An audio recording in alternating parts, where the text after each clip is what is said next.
The Puriang Secondary School that was first built in 2000 had been given a facelift through its new building that was constructed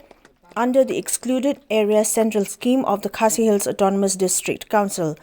Speaking during the inaugural function, MDC of Sorankham constituency, Panyat Singh Siem, said that his vision for the progress in the area would be through the joint effort of the Dorbar Shnong, managing committee of the school, and residents of the area towards the development of not only Puriang village but of the entire constituency as well.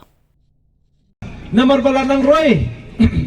haki penta baper, lanang bun pat, lanang bun ro,